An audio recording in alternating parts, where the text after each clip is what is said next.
So we thought we Good were question. I don't know. spending a ton of money, and then they went out and they said, you know what? We can set up How and did make this everyone work. think about We'll save you a food? significant amount of money. It's sweet toast. So it cost Non-news. $15,000. We've got about 2 more minutes. I think And it was like, I didn't want to know what the other price tag was. it's They couldn't tell me until they knew. That's got another. Yeah.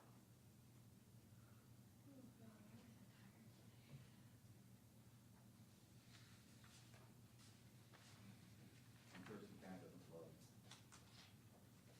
reinstating septic, so they make it nice and slow, I think. Is also.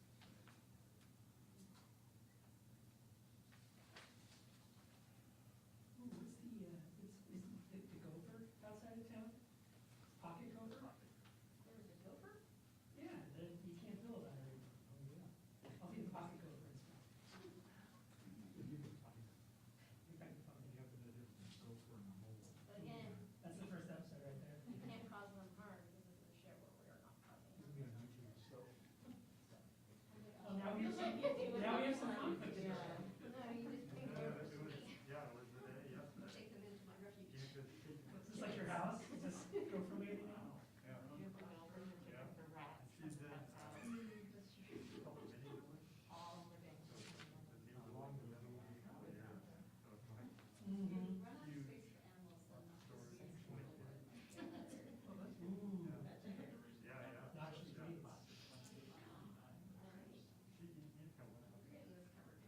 I think George should just be like secretly the mayor of Lacey. Like, who even knows, right? Frightens nobody. Because nobody should. All right, I like that. That's good. We do, we got a bunch of.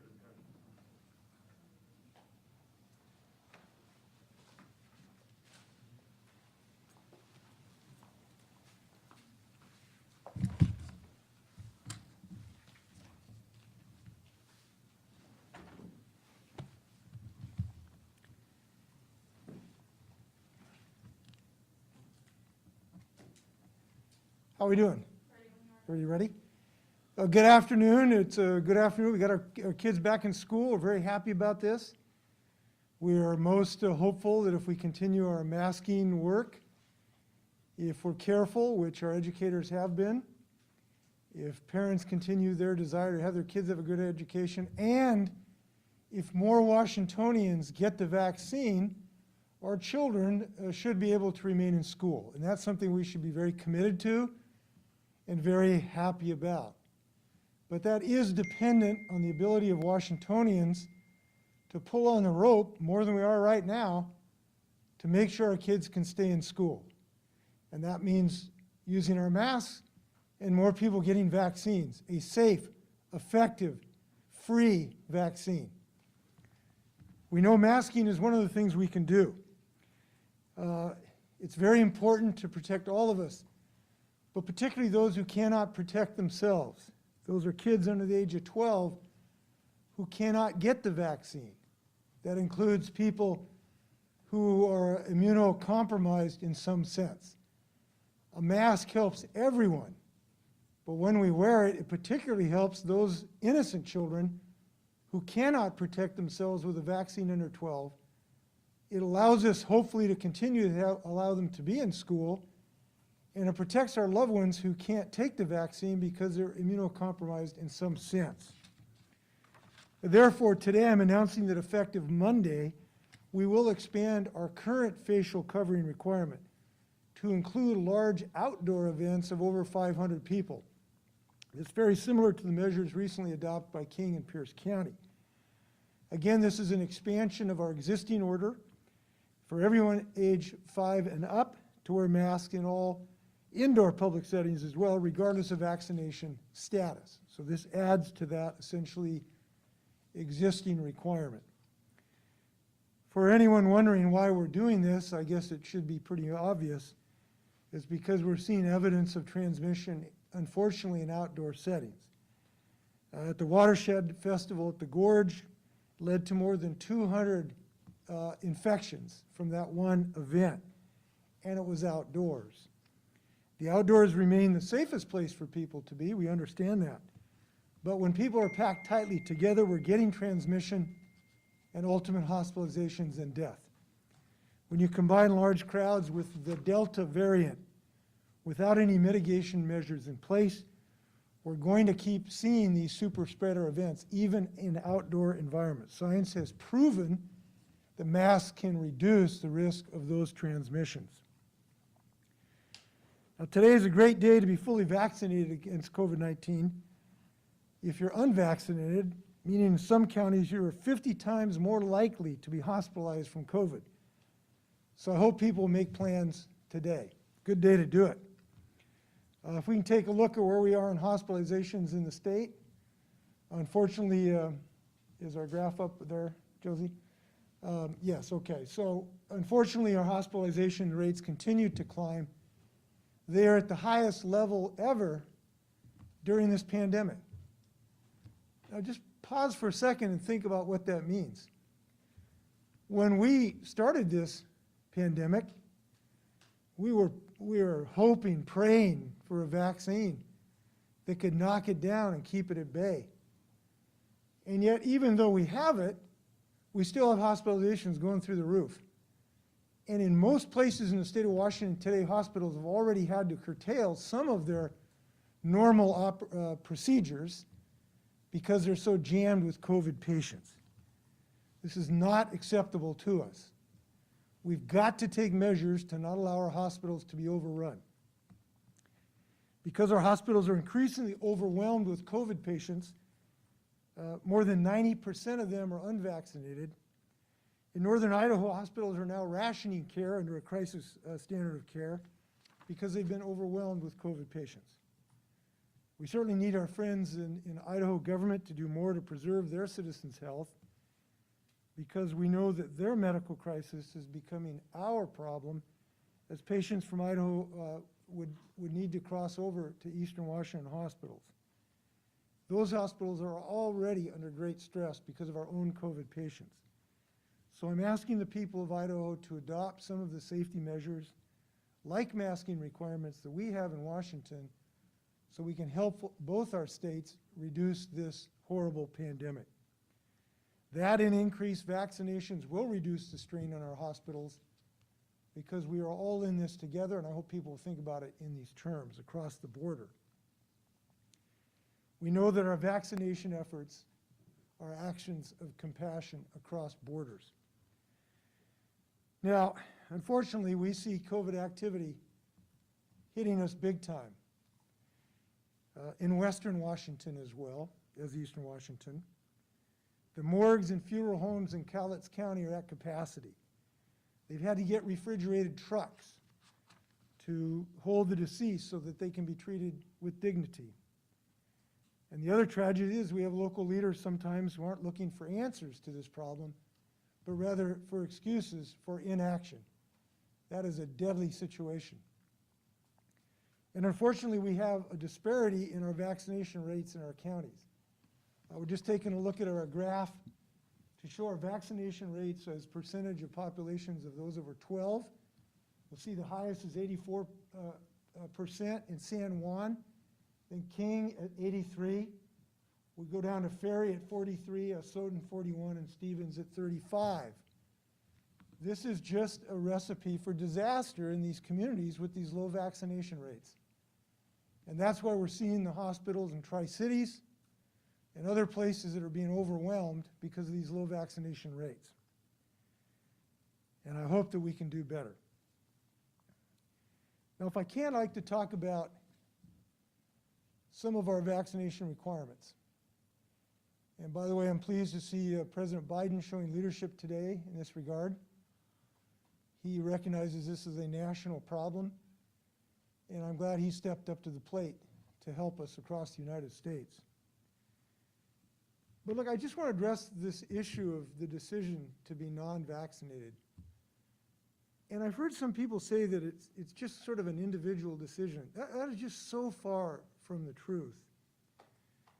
The fact is, when you make a decision to not be vaccinated, it is not just about your health, it is about the health of everyone around you. And we need more people to think a little less about me and start thinking a little more about we. This is not about you, it is about us. It is about whether or not we will allow you to infect our children and our grandchildren because you have not been vaccinated. It is about whether we will allow you to infect your co-workers because you are not vaccinated. It is about whether or not we will allow you to force nurses who have been under this incredible stress for the last year and a half to have to explain more to their families why their family member may not ever come off the ventilator. This is what this is about. It's about a public responsibility. And we are asking more people, and we need more people to step up to the plate. And I have to tell you, there's a lot of frustration by those who are vaccinated that they have to bear the burden of this irresponsible behavior. Look, I don't think it's a great thing you have to wear a mask to go to a Husky game. I wish that were not so. But the reason is because so many people have refused to become vaccinated. And I hope we will have a little more publicly spirited attitude so that we can fight this together. We all are in this together. And the only way out of this is vaccinations. So I'm pleased that we're moving forward in this regard because we need to. I want to show you the epi curve where we are on positive cases. This shows our positive cases are at the highest they've ever been per 100,000, and they continue to go up. Fortunately, they're not going up as steeply as they are, but unfortunately, they are continuing to go up. So it is time for people to stop listening to conspiracy theories about microchips in this vaccine and start listening to their physicians. And we are asking people to speak to their physicians about this vaccine. If you are giving consideration to not being vaccinated, we're asking you to get the straight information from your physician. And we're pleased that physicians and nurses across the state, tens of thousands of them, have joined us in the effort to talk to their patients about the actual science behind these vaccines. We appreciate their effort. This vaccine is a miracle people have been looking for. Let's put it to work for us. Now, many more employers around the state and the nation, both public and private, continue to recognize the perils of unvaccinated folks. They're requiring vaccinations to protect their workers and the communities where they reside. They know it works. They know it saved lives. They know it has been scientifically proven. Over 300 million shots have been given without severe untoward effects. Now, and President Biden, of course, just issued an order regarding employers of over 100, and for public and federal employees to be vaccinated, including those in Head Start and a wide variety. We hope that people note that the federal government has now joined the state of Washington in an effort to reduce this pandemic by increasing vaccinations. We think it's the right decision. So these are big steps that are being taken, but little tiny baby steps are not adequate to the task. Look, just before I walked in here, I just got the today's numbers. 4,240 Washingtonians were positive yesterday. 252 Washingtonians were newly hospitalized. 252 in one single day. 59 Washingtonians yesterday died because of COVID. Almost all of them were all preventable deaths. We got to understand how severe this is. More people die of COVID every 3 days than died on September 11th in the terrorist attacks. This is not a time for little tiny baby steps to attack something that's killing our people. And we're going to continue on this course. Our efforts are moving forward on our requirement for vaccinations for state employees and those in education and healthcare. I'm pleased that that is progressing accordingly. I also want to thank Jefferson and Clallam counties for requiring proof of vaccination for bar and restaurant patrons. I think this is something more counties can do. I want to thank the Seahawks, the Kraken, the Sounders, the Cougars, and the Huskies and others who are requiring vaccine verification for their games. These measures protect attendees, players, and staff, and ultimately all of us. It's the kind of measure we might consider on a wider basis as this pandemic increases. We are considering measures where the state could help move in this direction.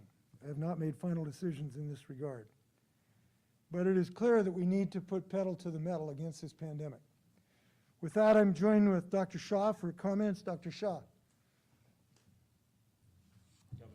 Oh, yes, he's here. How about that? It's a miracle. The transition is complete. That's right. That's right. Good afternoon. My name is Dr. Umair Shah. I'm the Secretary of Health for the great state of Washington. And Governor, thank you for your comments just now. I wanted to start by thanking all of you for being here, our Washingtonians, and in particular, I want to thank our public health and healthcare workers who are working tirelessly across the system. This is a very difficult time in both the public health and healthcare systems at the local community level, and we know so much is happening.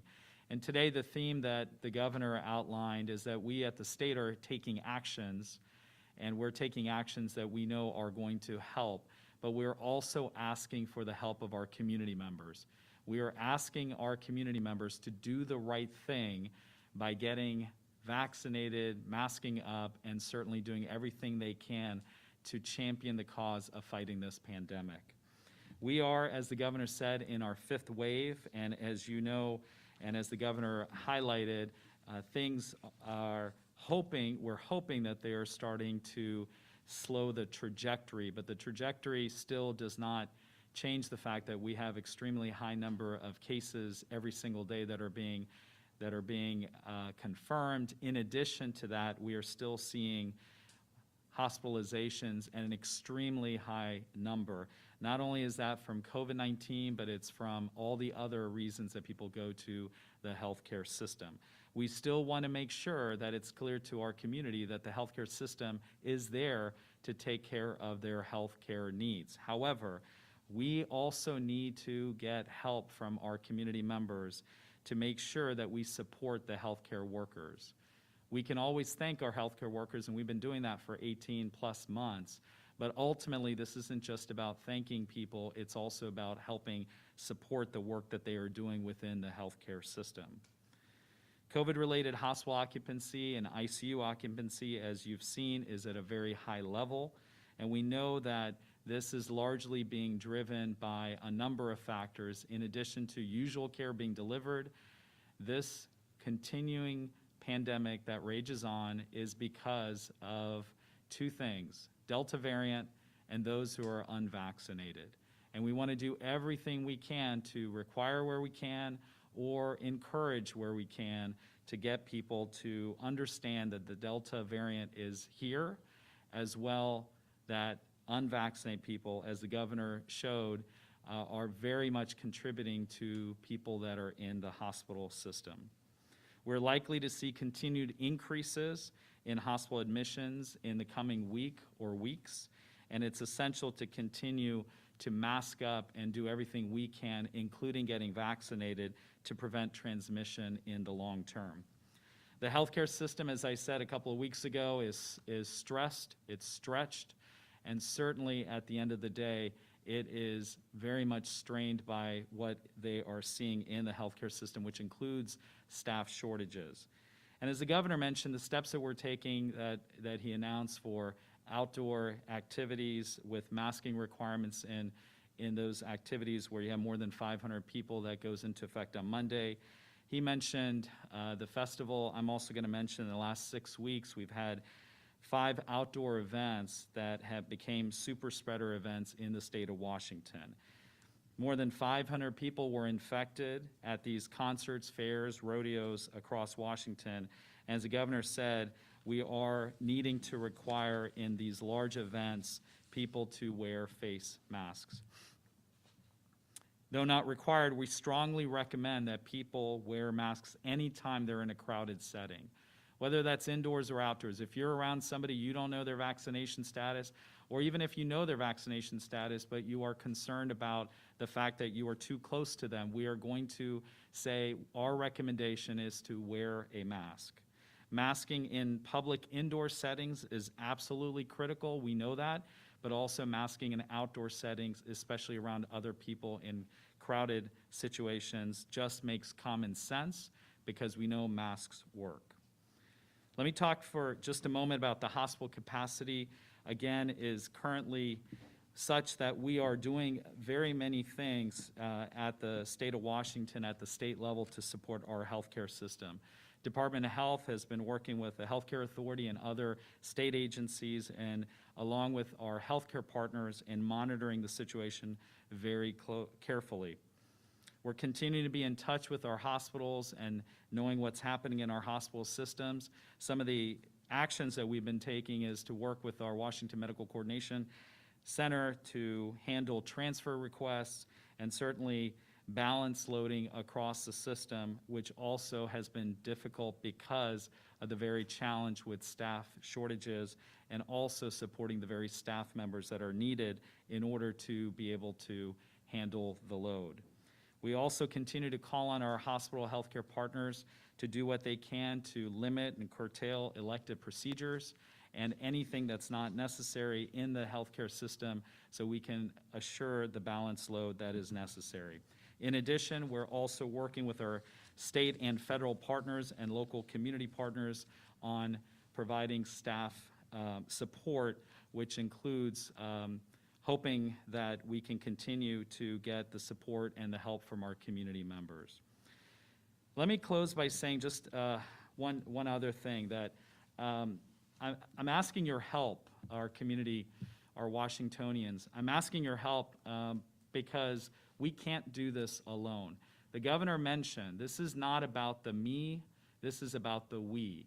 This is not about you, this is about us. This is about all of us. We cannot do this without all of you working and helping us to fight this pandemic. This pandemic, in summary, rages on, and it's going to continue to rage on, and our healthcare system will be strained and stressed and stretched unless we do the right things. That includes masking up, and that includes getting vaccinated. My daughter turns 12 today, Governor. Just wanted to make sure to mention that. She is, it's her birthday, so I wanted to wish her happy birthday, but I also want to just share this message from her. She had said to my wife and I, as she turned 12, that we asked her what she wanted for her birthday, and she said she wanted to get vaccinated. And so we have her scheduled tomorrow to get vaccinated. And I know this has been a challenging time for parents as parents send their kids back to school. Certainly my wife and I had a very challenging time just yesterday as we ushered in that day for 2 of our children. But we also know that we as parents and as adults in the community can do what we can to mask up and also get our kids as well as those around us, and if you haven't yourself, get vaccinated.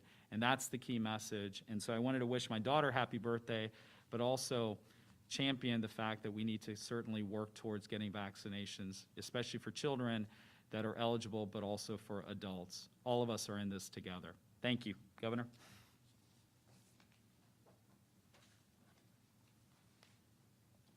You bet.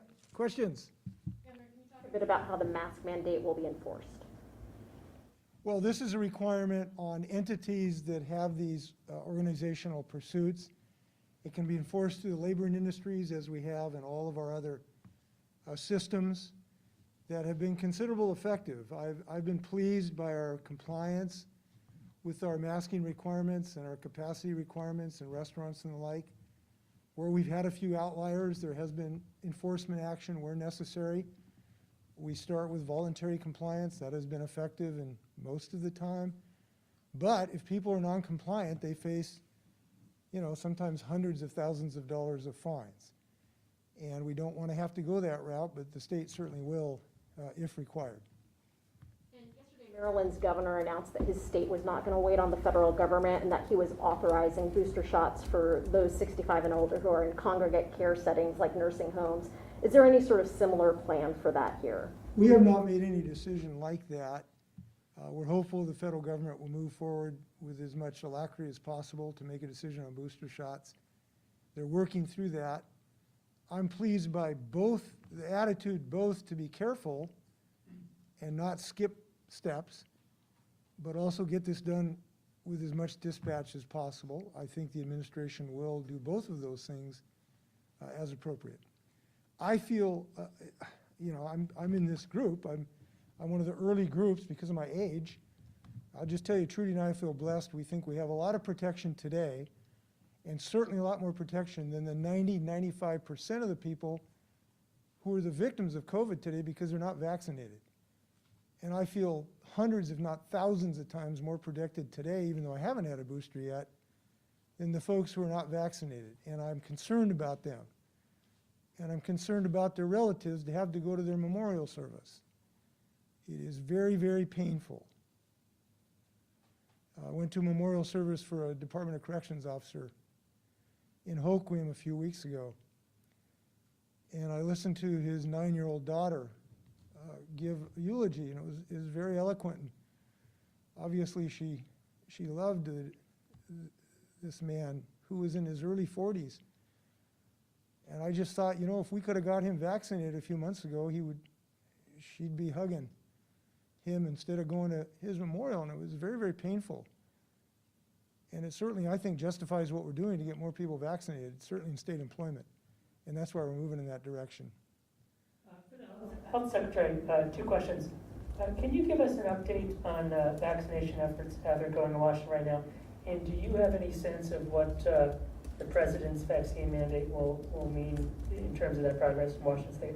Yeah, so, as we've said that, we have done everything in the state of Washington that we can think of to increase access, make it affordable, make it available, and to make sure that at the end of the day that we are championing the messages for vaccinations. There is adequate supply in the state of Washington for vaccines, and we want to make sure that those who are needing to get vaccinated or wanting to get vaccinated, that they're able to get vaccinated.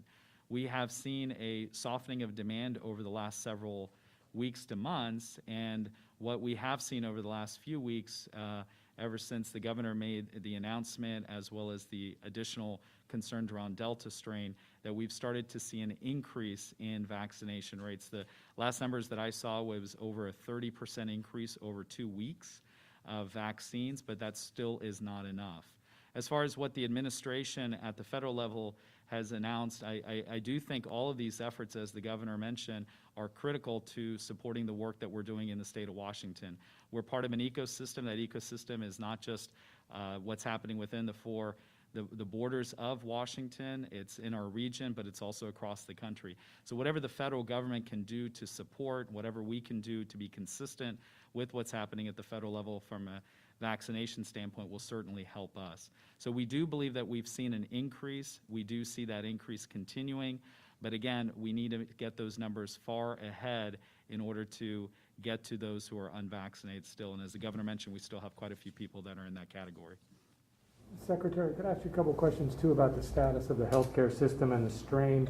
Yeah. In the beginning of the pandemic, we were concerned about ventilators. Does the state have enough ventilators? Do they have enough refrigeration trucks? Can you talk a little bit about how much, if you were talking about the patient loading, how much of that is actually going on the west side of the state versus the east side? And then secondly, you mentioned some super spreader events. What about churches, outdoor events? There's a number of churches that traditionally have a lot of outdoor events regularly. Are they also a source of that infections?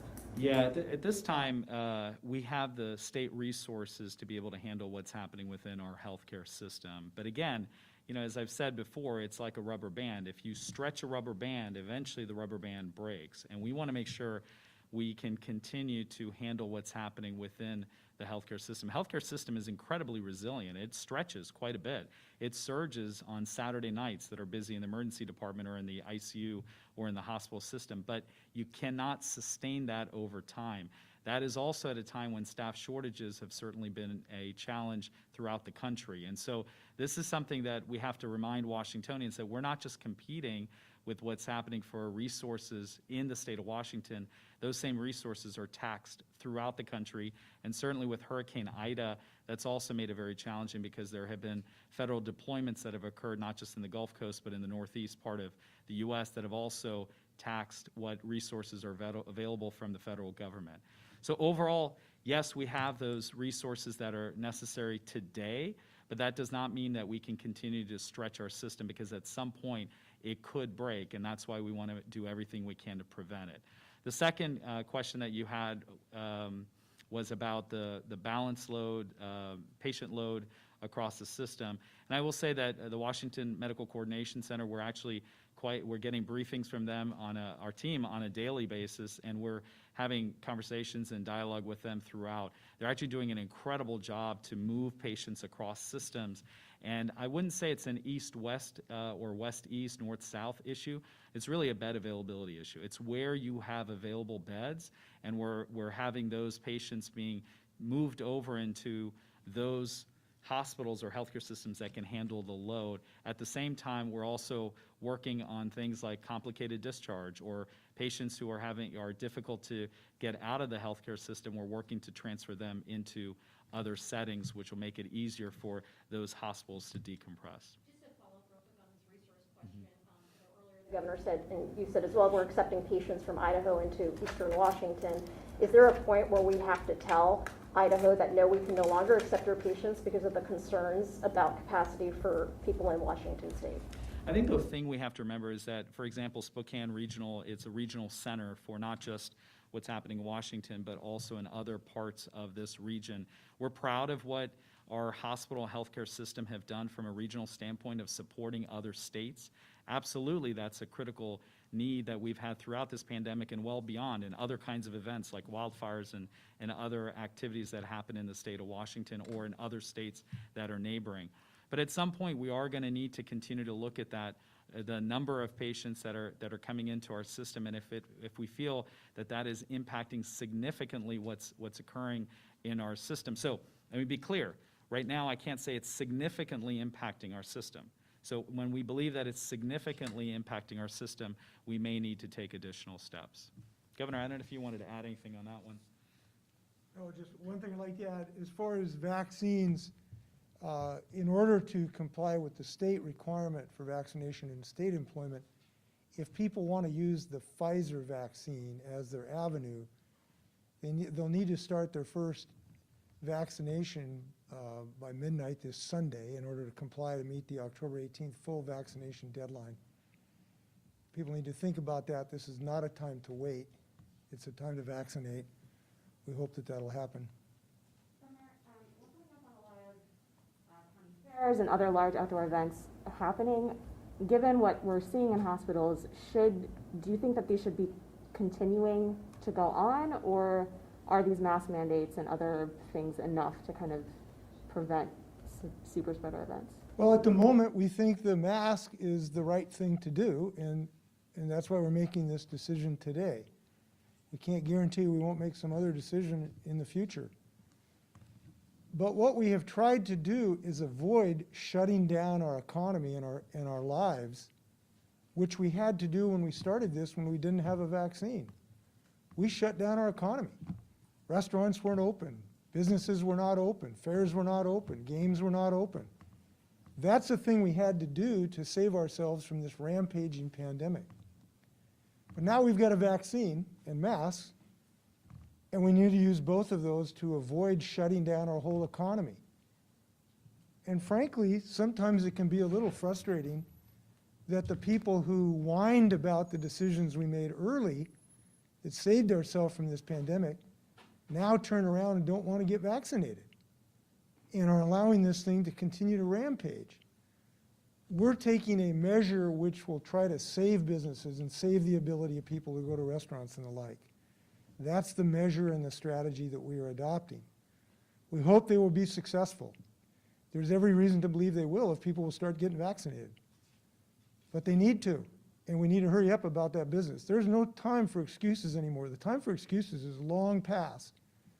It's time for action now. Governor, is there the potential, though, that if the mask mandates don't do the trick and if vaccinations stall, that you will need to shut down the economy one more time? As I've said for the last year and a half, we're taking nothing off the table. We have no plans to do that. We're not considering to do that. But you can't eliminate things that you might have to do in the future. You did say you were considering, a statewide vaccine verification process similar to what King County is going to launch soon. Is that right? And what do you envision? What are some of the factors of making that decision? How do you see that playing? Our Department of Health is working with King County and some other vendors to see if there's a mechanism to have a state-operated way to have easy verification for vaccination status. And they're working through some of the technical issues to see if that can be determined. So that's not something that's going to happen in the next few days, but we are looking at it, working at it to see if we can make it easier for businesses to fulfill that decision, either because they want to or because it's mandated by the state. And that is something that is under consideration. We cannot allow a situation where you can't get your heart attack to be cared for. We cannot allow a situation where you get in a car wreck, you can't get medical care. And that's what we're heading right now. We're already seeing situations that you can't get your surgery done for knees and the like because there's not room in the hospitals. And we're not going to allow our schools to be victimized by the unvaccinated. We want to keep these kids in school. So one way or another, we're going to be committed to that. Governor, what are you expecting in terms of attrition from state employment because of your vaccine mandate, and what sort of contingency plans are being put in place? And I do have a quick follow-up when you're done for Dr. Shaw. We believe as time goes on, more and more public servants will decide to get the vaccination. We think that is happening as we speak. And the principal reason is people who have gone into state employment have a public service ethos. They believe in public service. They want to help other people. That's why they went into public service. And as more of them understand the ramifications of being unvaccinated, that it jeopardizes our kids' education, that it jeopardizes other people's lives, more and more people will follow that publicly spirited value system that they have. So I think the vast, vast majority of people will be vaccinated. Our agencies are doing contingency planning for those few who decide not to. And I've looked at some of their preliminary plans. I think they're realistic. And we're going to get through this. Because I do believe people, when they start to talk to their families, and particularly when they talk to their physicians, and sorry if I've said this before, but I really am asking state employees, before you make a decision to lose your career, we want to keep you. You're doing good work. The public depends on you. Don't jeopardize a career without talking to your physician about this. Your physician will give you the straight scoop. Now, I have heard some people who have been hesitant to date to get the vaccine. You know, that's not shocking that there's some hesitancy. This is a new vaccine. But I've heard some people say, well, I just don't trust the government. Okay, that may be the case. But you do trust your physician when you get cancer and you follow his or her advice. You do trust your physician when you have a heart attack. And when they say you need a drug, you take it. And when you have a possibility of getting a fatal disease that killed 59 people yesterday, hopefully you'll trust your physician. And we just hope people will have those conversations. As they do, more and more people are going to get vaccinated. Do you have a question for Dr. Shaw? Just briefly, Dr. Shaw, can you define a super spreader event? What is that, and can you name those 5 outdoor events? This is for a colleague, I believe. Yeah, I can't name the events right off, but we can get that information for you. But really what we're defining a super spreader event are events that are a mass of people that come together, and certainly that mass of people come together and they don't have the masks or they're not vaccinated, and then after the fact we have numbers of people that actually get COVID-19. Transmission is then epidemiologically linked back to that event. So it really is, it gets particularly to what's happening at the event, the crowded nature of that event, the size of that event, but also the number of people that come back and get linked to it. And so epidemiologically speaking, I don't want to get too technical here, but we then look at that from a number standpoint and then make a decision that's a super spreader event or a spreader event that is of concern. And that's what we're trying to prevent moving forward. Thanks. Governor, a few minutes ago, you said that it's not a time for taking itty-bitty steps. Looking at your charts, COVID cases are up 6 times since compared to last September. Hospitalizations are up 4 times compared to last September. Why aren't you doing more, such as limiting capacity in stores and restaurants again? Because we're doing the things that we know that work, and they're readily available, and if we do them, we will beat this pandemic. Look, this is a no-brainer. If people all get vaccinated, we're gonna knock this thing down almost nothing. And this is available to us. It is free. It is almost painless. I didn't even notice when I got the shot. And if people will think about their public obligation and their family and their kids, we'll wreck COVID. This is available to us. So there's no reason not to focus our energies on getting that job done when it is a very achievable goal. When you have a tool that's going to save lives, we ought to use it, and that's where we're focusing on that. Now, masks are also more inconvenient to all of us, and again, I wish people who were vaccinated didn't have to put a mask on. But, and they are somewhat aggravated that the unvaccinated are putting them into that position. I share that aggravation. But we know masks work. So anyway, we have tools, we know they work, that's why we want to use them. Do you rule out the rollbacks? As I've said now 542,000 times, we're not ruling out anything in the future. We don't know how bad this is going to get. We don't know how many people are going to get vaccinated. We hope a lot more. It should not be necessary. It should not be necessary because we have a mechanism to make it not necessary.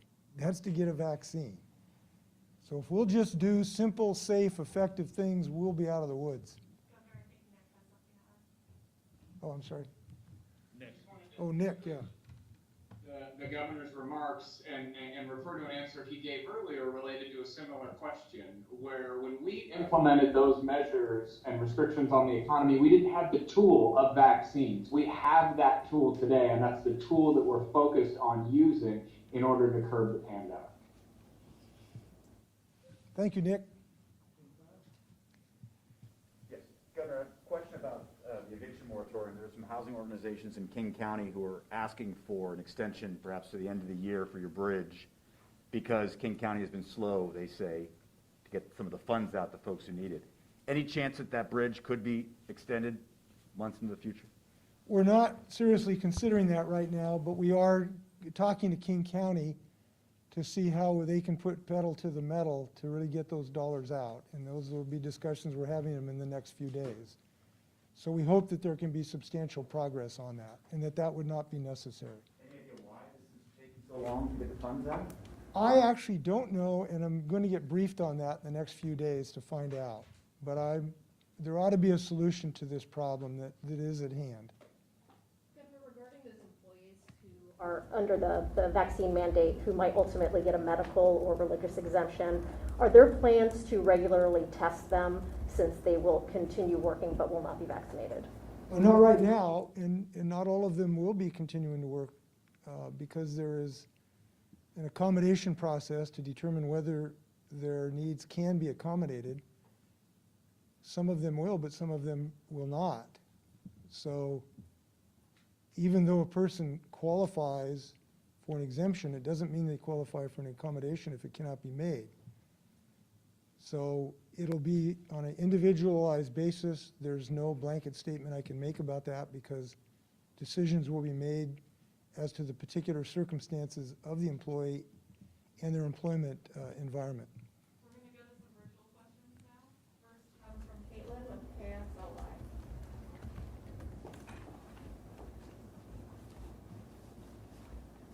Caitlin, are you there?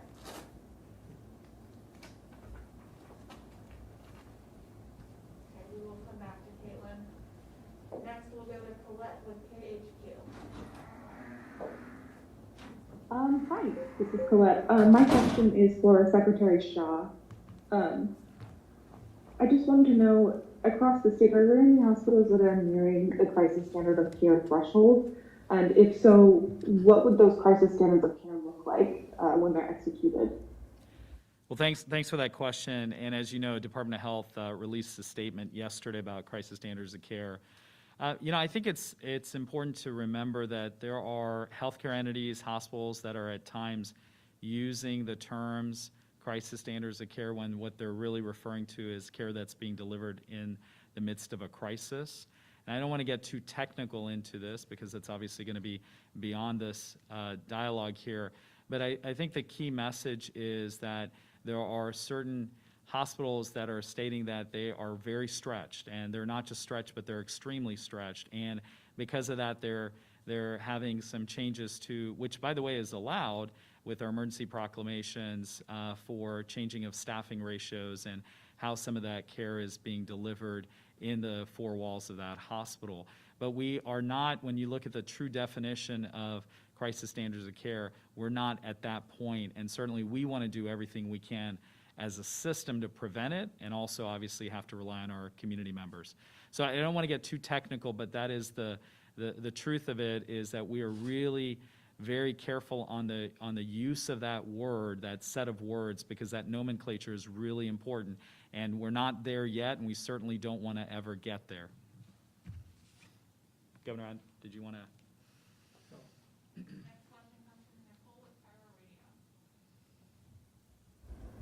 Good afternoon, Governor. What is our contingency plan for when our hospitals really cannot handle anymore? Is it possible that we could get the National Guard to help us, or field hospitals like we've seen around the country? And then at what point would we see restrictions for the unvaccinated, similar to what Jefferson and Clallam counties and the Mariners and the Sounders and others have done? At what point would we see that statewide? Well, we would take that action when we thought it made sense, where we had a mechanism for effectuating it, where we saw the infection rate and hospitalization rate continue to go up, and we thought we had a way of actually making this work. As I've indicated, we are actively considering possibilities of that, and we are actively considering a mechanism of making it easier for the businesses to identify those who actually are actually vaccinated. So those things are under active consideration. We are in that type of danger zone in our hospitalization at the moment. Your first question is, we are already looking for medical assistance. We have contracts with national contracting firms to bring in healthcare providers already. But ultimately, that's really not the solution, because the whole country is stressed in this regard.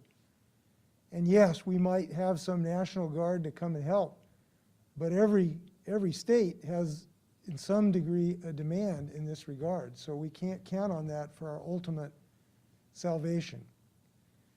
When you think about this thing, there's a salvation here, and it starts with V, and it's vaccination. And that's what we need to emphasize. We're going to go back and try Caitlin again on KSLY. Hi, Governor. This is Jonathan filling in for Caitlin. In Spokane, we have the county fair starting this weekend. Does this mandate apply to fairs like this, since everyone is spread out outside, unlike concerts? And if so, can you explain why? It does apply where there's over 500 attendees. I presume there'll be more than that at the fair. So yes, it does apply, and the reason is we want to keep people from dying. And this is an effective way to do it. And the reason we have to do this is because not enough people in Spokane County have become vaccinated. And when we get enough people to be vaccinated in Spokane County, we'll be able to drop these mask requirements ultimately, I believe. But we're a long ways from that right now. We need a lot more people to pull on the rope, and I hope that they will. This is a matter of patriotism to our community right now. We have time for about 1 or 2 more follow-up questions from anyone in the room. Okay. What is your thinking in terms of again, going back to the state mandate and contingency planning? Do you have any concern at this point about the safe operation of prisons or other state institutions after October 18th? Well, of course, we are preparing contingency plans to consider if there is some reduction in employment. So yes, we're doing that. That's just standard operating procedure. We do that in many circumstances. But I do not believe that public employees ultimately are going to shirk their duty to the public. I believe people will be motivated by their desire to help people rather than to hurt them. I believe they'll be motivated by keeping a good career. And I hope they'll be motivated by our desire to continue them to be on this team. So I think those will ultimately prevail, and the vast, vast majority of people will continue to do the great work that they're doing, and we want to accommodate that. That's what I believe. Do you know how many state workers are vaccinated at this point? Do not. We are obviously going to be getting that information in the weeks to come. We don't have a number right now because we have not received, nor we have requested or demanded information from the employees yet about that. The Los Angeles School Board is looking at making vaccines mandatory for all students 12 and up in, I think, the largest school district in the country. Any path that you see the state of Washington taking like that? We're not considering this at this time. Do you think that the agreement that WIFC has negotiated with your administration, do you expect to extend those accommodations, if you will, to all state employees? We have separate bargaining units that we bargain and negotiate these agreements with, and each one is separate. But so far, I think that template is a good one. With the ferry unions, we've reached something that's fairly equivalent to that. I think it's a good template, so I hope we'll succeed on that in as many situations as we can. But there does have to be bargaining negotiations with each individual unit. There's no testing alternative? No, we are not doing testing alternatives. We have found that they are inadequate to protect our people, our citizens, and our co-workers. They simply don't work adequately. The person that I went to their memorial down in Hoquiam had tested negative like 30 times. And then he ended up in a casket in Hoquiam. So we have to have vaccinations here. Okay, with that, anything else? I want to thank you. I hope that you will be well. And I hope all Washingtonians join their relatives and their co-workers in a discussion of this issue. We all can be leaders here. I hope that physicians talk to their patients about this, as many, many of them are doing. I hope that mothers talk to their sons and daughters. I hope grandkids talk to their grandparents about this. Because if we express our love for each other and a little bit of inspiration to come help the public, to come, sort of fulfill a duty to our kids to not infect them, we're all going to do a lot better in defeating COVID. Vaccine's the way home here. Let's go home. Thanks.